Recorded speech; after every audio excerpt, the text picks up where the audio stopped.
ที่สุดในระยองแล้วเอาเลยนี่ข้างหน้าเลยใครก็ทำคลิปเดินเร็วไป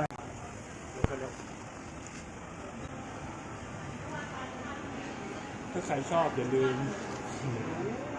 สาวถ่ายสาวจิวครับผม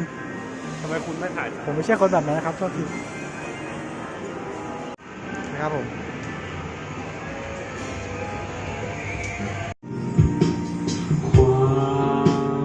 รักของเธอ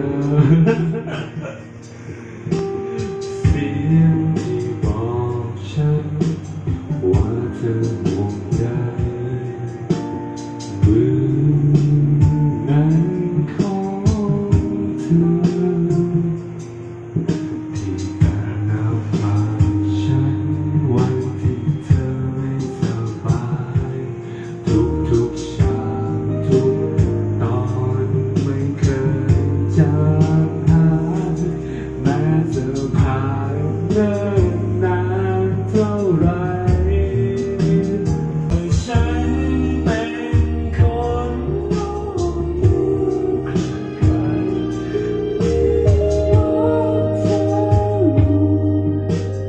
ดูแลไม่ได้จะรู้ค่ามันก็เกินไปปวดคิดอยากย้อนแค่ไหนได้แต่ฝัน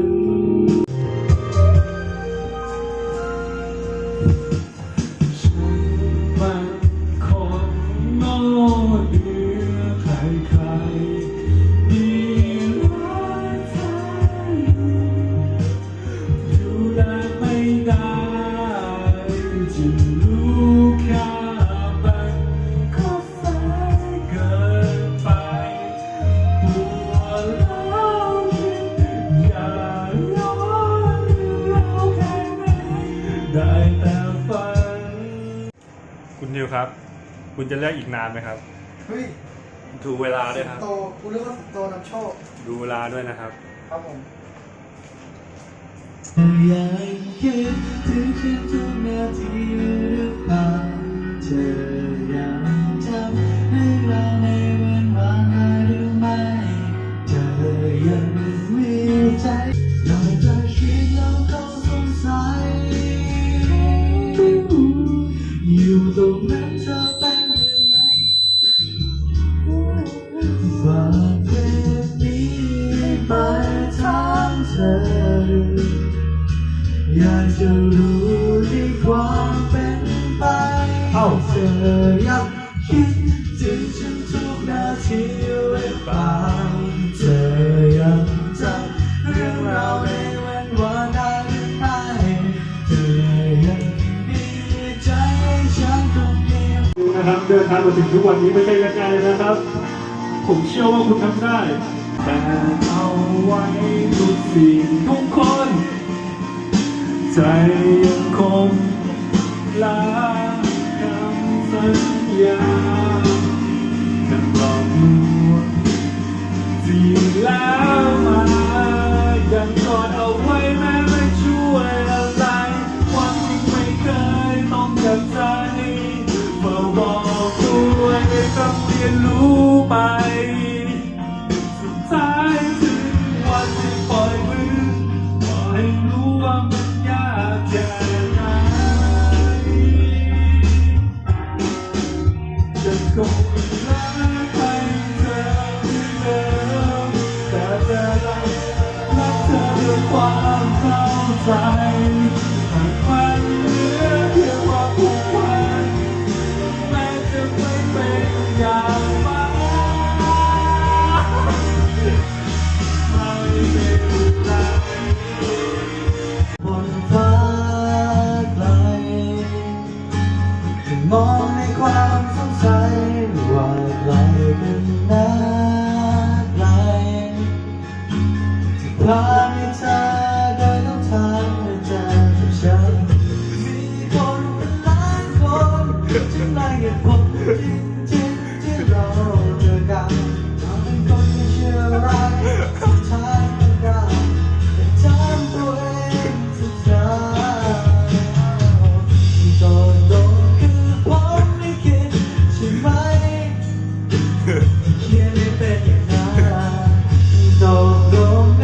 ท่านั้น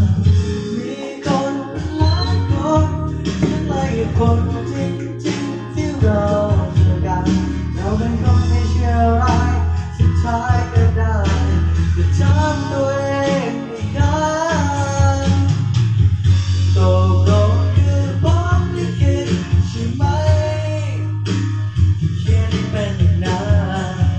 ตกลงในเรากันใช่ไหมฉันขอได้ไหม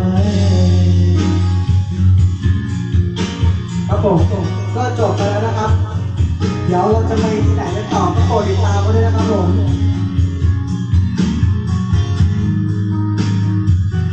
ฉันขอได้